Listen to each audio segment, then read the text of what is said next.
Dear students, good morning to all of you। ਅੱਜ ਦਾ ਆਪਣਾ ਜੋ ਟੌਪਿਕ ਹੈ ਉਹ ਹੈ ਫਿਜ਼ੀਕਲ ਫਿਟਨੈਸ ਦੇ ਫੈਕਟਰਸ ਅਫੈਕਟਿੰਗ ਫਿਜ਼ੀਕਲ ਫਿਟਨੈਸ। ਬੇਟਾ ਜਦੋਂ ਵੀ ਇਹ ਕੁਐਸਚਨ ਆਉਂਦਾ ਤਾਂ ਉਹਦੇ ਵਿੱਚ ਆਪਾਂ ਪਹਿਲਾਂ ਮੀਨਿੰਗ ਲਿਖਦੇ ਹਾਂ ਫਿਟਨੈਸ ਦਾ, ਦੋ ਡੈਫੀਨੇਸ਼ਨ ਦਿੰਦੇ ਹਾਂ ਫਿਟਨੈਸ ਦੀਆਂ, ਉਸ ਤੋਂ ਬਾਅਦ ਜਿਹੜੇ ਕੰਪੋਨੈਂਟਸ ਉਹ ਸਟਾਰਟ ਕਰਦੇ ਹਾਂ ਆਪਾਂ। ਫਸਟ ਕੰਪੋਨੈਂਟ ਹੈ ਫਿਜ਼ੀਕਲ ਫਿਟਨੈਸ ਦਾ ਟ੍ਰੇਨਿੰਗ ਮੈਥਡ।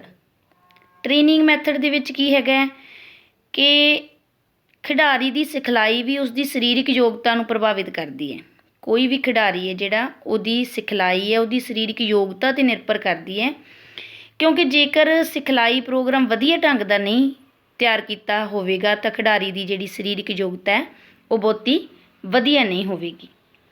ਇਸੇ ਤਰ੍ਹਾਂ ਹੈ ਕਲਾਈਮੇਟ ਹੈ ਜਿਹੜਾ ਉਹ ਵੀ ਫਿਟਨੈਸ 'ਤੇ ਜਾਂ ਸਪੋਰਟਸ 'ਤੇ ਬਹੁਤ ਪ੍ਰਭਾਵਿਤ ਕਰਦਾ ਹੈ। ਖਿਡਾਰੀ ਨੂੰ ਜਲਵਾਯੂ ਦੇ ਅਨੁਸਾਰ ਹੀ ਆਪਣੀ ਜਿਹੜੀ ਸਿਖਲਾਈ ਦਾ ਪ੍ਰੋਗਰਾਮ ਆ ਉਹ ਤਬਦੀਲੀ ਕਰਨੀ ਚਾਹੀਦੀ। ਉਹਦੇ ਵਿੱਚ ਗਰਮੀਆਂ ਦੇ ਮੌਸਮ ਵਿੱਚ ਬਹੁਤ ਜ਼ਿਆਦਾ ਅਭਿਆਸ ਖਿਡਾਰੀ ਵਿੱਚ ਥਕਾਵਟ ਪੈਦਾ ਕਰਦਾ ਹੈ, ਜੋ ਉਸ ਦੀ ਯੋਗਤਾ ਨੂੰ ਵਧਾਉਣ ਦੀ ਥਾਂ ਘੱਟ ਕਰ ਦਿੰਦਾ ਹੈ, ਜਦ ਕਿ ਸਰਦੀਆਂ ਵਿੱਚ ਖਿਡਾਰੀ ਨੂੰ ਜ਼ਿਆਦਾ ਮਿਹਨਤ ਦੀ ਲੋੜ ਪੈਂਦੀ ਹੈ। ਥਰਡ ਹੈ ਏਜ ਐਂਡ ਸੈਕਸ, ਉਮਰ ਅਤੇ ਲਿੰਗ। ਜਿਹੜੀ ਸਰੀਰਕ ਸਿਖਲਾਈ ਦੇ ਪ੍ਰੋਗਰਾਮ ਹੈ ਖਿਡਾਰੀ ਦੀ ਉਮਰ ਅਤੇ ਉਹਦੇ ਸੈਕਸ ਦੇ ਧਿਆਨ ਵਿੱਚ ਰੱਖ ਕੇ ਹੀ ਲਾਗੂ ਕਰਨੇ ਚਾਹੀਦੇ ਹਨ। ਇੱਕ ਜੂਨੀਅਰ ਖਿਡਾਰੀ ਨੂੰ ਸੀਨੀਅਰ ਖਿਡਾਰੀ ਦੇ ਵਾਂਗ ਸਿਖਲਾਈ ਦੇਣਾ ਠੀਕ ਨਹੀਂ ਹੁੰਦਾ। ਇਸ ਨਾਲ ਖਿਡਾਰੀ ਦੀ ਜਿਹੜੀ ਸਰੀਰਕ ਯੋਗਤਾ ਦੇ ਨਾਲ ਨਾਲ ਉਸਦੇ ਵਾਧੇ ਅਤੇ ਵਿਕਾਸ ਉੱਪਰ ਵੀ ਇਸਦਾ ਮਾੜਾ ਪ੍ਰਭਾਵ ਪੈਂਦਾ ਹੈ, ਕਿਉਂਕਿ ਜੇ ਅਸੀਂ ਇੱਕ ਤਕੜੇ ਖਿਡਾਰੀ ਦੇ ਨਾਲ ਇੱਕ ਜੂਨੀਅਰ ਖਿਡਾਰੀ ਨੂੰ ਖਿਡਾਵਾਂਗੇ ਤਾਂ ਉਹਦੀ ਜਿਹੜੀ ਫਿਟਨੈਸ ਹੈਗੀ ਉਹਦੇ ਲੈਵਲ ਦੀ ਨਹੀਂ ਹੋਵੇਗੀ। ਇਸ ਤਰ੍ਹਾਂ ਲੜਕੇ ਅਤੇ ਲੜਕੀਆਂ ਦੇ ਸਿਖਲਾਈ ਢੰਗ ਵੀ ਹੈ ਜਿਹੜੇ ਉਹਨਾਂ ਦੇ ਵਿੱਚ ਅੰਤਰ ਹੋਣਾ ਚਾਹੀਦਾ ਹੈ, ਕਿਉਂਕਿ ਲੜਕੇ ਅਤੇ ਲੜਕੀਆਂ ਦੀ ਜਿਹੜੀ ਸਰੀਰਕ ਬਣਤਰ ਆ ਉਹਦੇ ਵਿੱਚ ਫਰਕ ਹੁੰਦਾ ਹੈ। ਫੋਰਥ ਹੈ ਡਾਈਟ ਹੈ ਜਿਹੜੀ ਇਹਦਾ ਵੀ ਸਾਡੀ ਫਿਟਨੈਸ 'ਤੇ ਬਹੁਤ ਪ੍ਰਭਾਵ ਪੈਂਦਾ ਹੈ। ਇਹ ਵੀ ਇੱਕ ਫੈਕਟਰ ਹੈ। ਡਾਈਟ ਖੇਡਾਂ ਵਿੱਚ ਜਿਹੜੀ ਸਫਲਤਾ ਪ੍ਰਾਪਤ ਕਰਨੀ ਹੈ ਤਾਂ ਸਰੀਰਕ ਯੋਗਤਾ ਦੇ ਪੱਧਰ ਨੂੰ ਕਾਇਮ ਰੱਖਣਾ ਦੇ ਲਈ ਜਿਹੜੀ ਖਿਡਾਰੀ ਦੀ ਖੁਰਾਕ ਆ ਉਹ ਬਹੁਤ ਵਧੀਆ ਹੋਣੀ ਚਾਹੀਦੀ ਹੈ ਅਤੇ ਉਹਦਾ ਬਹੁਤ ਹੀ ਮਹੱਤਵ ਹੈ। ਖਿਡਾਰੀ ਨੂੰ ਮਿਹਨਤ ਕਰਨ ਦੇ ਲਈ ਸੰਤੁਲਿਤ ਭੋਜਨ ਦੀ ਲੋੜ ਹੁੰਦੀ ਹੈ, ਜਿਹਨੂੰ ਅਸੀਂ ਬੈਲੈਂਸ ਡਾਈਟ ਕਹਿੰਦੇ ਹਾਂ। ਪੌਸ਼ਟਿਕ ਖੁਰਾਕ ਖਿਡਾਰੀ ਨੂੰ ਕੰਮ ਦੇ ਲਈ ਲੋੜੀਂਦੀ ਊਰਜਾ ਪ੍ਰਦਾਨ ਕਰਦੀ ਹੈ ਅਤੇ ਥਕਾਵਟ ਨੂੰ ਛੇਤੀ ਦੂਰ ਕਰਨ ਵਿੱਚ ਸਹਾਇਤਾ ਕਰਦੀ ਹੈ। ਜੇਕਰ ਅਸੀਂ ਖਿਡਾਰੀ ਨੂੰ ਖੇਡ ਦੇ ਅਨੁਸਾਰ ਸਹੀ ਬੈਲੈਂਸ ਡਾਈਟ ਨਹੀਂ ਦਿੰਦੇ ਜਾਂ ਉਹਨੂੰ ਨਹੀਂ ਮਿਲਦੀ ਤਾਂ ਉਸਦੀ ਸਰੀਰਕ ਯੋਗਤਾ ਜਿਹੜੀ ਉਹ ਪ੍ਰਭਾਵਿਤ ਹੋਵੇਗੀ। ਫਿਫਥ ਪੁਆਇੰਟ ਹੈ ਹੈਰੀਡਿਟੀ ਜਿਹੜੀ ਸਾਡੇ ਵੰਸ਼ਿਕ ਗੁਣ ਨੇ ਉਹ ਸਾਡੇ ਕਿੱਤੇ 'ਤੇ ਸਾਡੇ ਕੰਮ 'ਤੇ ਬਹੁਤ ਪ੍ਰਭਾਵ ਪਾਉਂਦੇ ਨੇ। ਜਨਮ ਤੋਂ ਹੀ ਜੋ ਗੁਣ ਹੈ ਬੱਚੇ ਨੂੰ ਮਾਤਾ ਪਿਤਾ ਤੋਂ ਕੁਦਰਤੀ ਤੌਰ 'ਤੇ ਪ੍ਰਾਪਤ ਹੁੰਦੇ ਹੈ, ਉਹਨਾਂ ਗੁਣਾਂ ਨੂੰ ਅਸੀਂ ਅਨੁਵੰਸ਼ਿਕ ਗੁਣ ਕਹਿੰਦੇ ਹਾਂ। ਖਿਡਾਰੀ ਦੀ ਜਿਹੜੀ ਸਰੀਰਕ ਯੋਗਤਾ ਹੈ ਉਸ 'ਤੇ ਅਨੁਵੰਸ਼ਿਕ ਗੁਣਾਂ ਉੱਪਰ ਨਿਰਭਰ ਕਰਦੀ ਹੈ।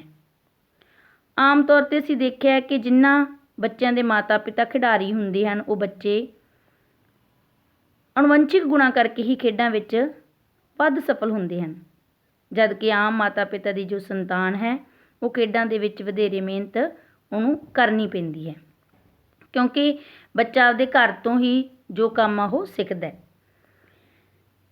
ਸਿਕਸਥ ਪੁਆਇੰਟ ਹੈ ਸਾਡਾ ਰੈਗੂਲਰ ਐਕਸਰਸਾਈਜ਼, ਨਿਯਮਤ ਕਸਰਤ ਕਰਨਾ। ਸਰੀਰਕ ਯੋਗਤਾ ਨੂੰ ਵਧਾਉਣ ਦੇ ਲਈ ਸਾਨੂੰ ਕਸਰਤ ਦਾ ਬਹੁਤ ਮਹੱਤਵਪੂਰਨ ਯੋਗਦਾਨ ਹੈ ਸਾਡੇ ਲਈ। ਜੇਕਰ ਖਿਡਾਰੀ ਨਿਯਮਤ ਰੂਪ ਵਿੱਚ ਕਸਰਤ ਕਰਦਾ ਹੈ ਤਾਂ ਉਸਨੂੰ ਕਸਰਤ ਦਾ ਪੂਰਾ ਫਾਇਦਾ ਹੁੰਦਾ ਹੈ ਡੇਲੀ ਰੂਟੀਨ ਦੇ ਵਿੱਚ। ਸੈਵਨਥ ਪੁਆਇੰਟ ਹੈ ਜੋ ਸਾਡਾ ਉਹ ਹੈ ਯੂਜ਼ ਆਫ ਸੇਫਟੀ ਇਕਵਿਪਮੈਂਟ, ਕਿ ਸਾਡੇ ਕੋਲ ਇਕਵਿਪਮੈਂਟ ਉਪਕਰਨ ਕਿਵੇਂ ਦੇ ਨੇ। ਸੁਰੱਖਿਅਤ ਉਪਕਰਨ ਹੈ ਜਦੋਂ ਅਸੀਂ ਕੋਈ ਟ੍ਰੇਨਿੰਗ ਕਰਦੇ ਹਾਂ। ਸਿਖਲਾਈ ਦੇ ਦੌਰਾਨ ਖਿਡਾਰੀ ਨੂੰ ਸੱਟਾਂ ਤੋਂ ਬਚਾਉਣ ਦੇ ਲਈ ਸੁਰੱਖਿਆ ਉਪਕਰਨਾਂ ਦੀ ਬਹੁਤ ਲੋੜ ਪੈਂਦੀ ਹੈ।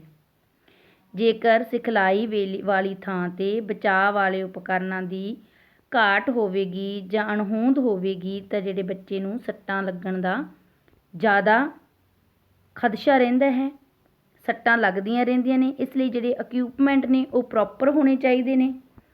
ਪ੍ਰੋਪਰ ਇਕਵਿਪਮੈਂਟ ਤੋਂ ਬਿਨਾਂ ਕੋਈ ਵੀ ਜਿਹੜੀ ਐਕਟੀਵਿਟੀ ਆ ਉਹ ਨਹੀਂ ਕਰਨੀ ਚਾਹੀਦੀ।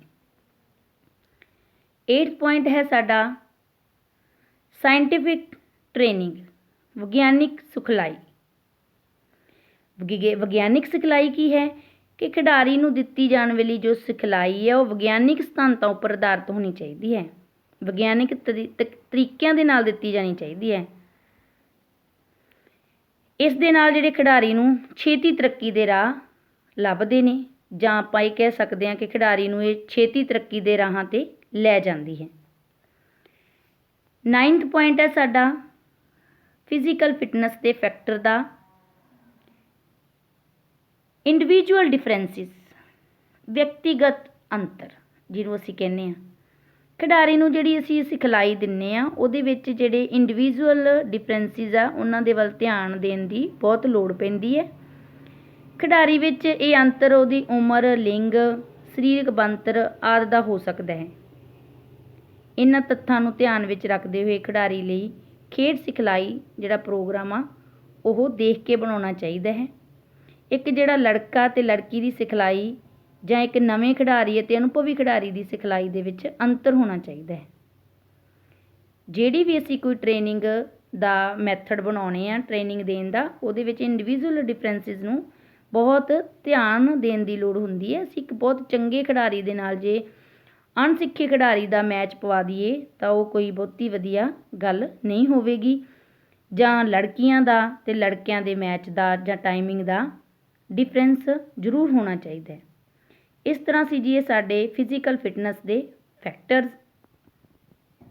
ਉਮੀਦ ਕਰਦੀ ਹਾਂ ਕਿ ਤੁਹਾਨੂੰ ਇਹਨਾਂ ਫੈਕਟਰਸ ਦੀ ਚੰਗੀ ਤਰ੍ਹਾਂ ਸਮਝ ਆ ਗਈ ਹੋਵੇਗੀ। ਧੰਨਵਾਦ।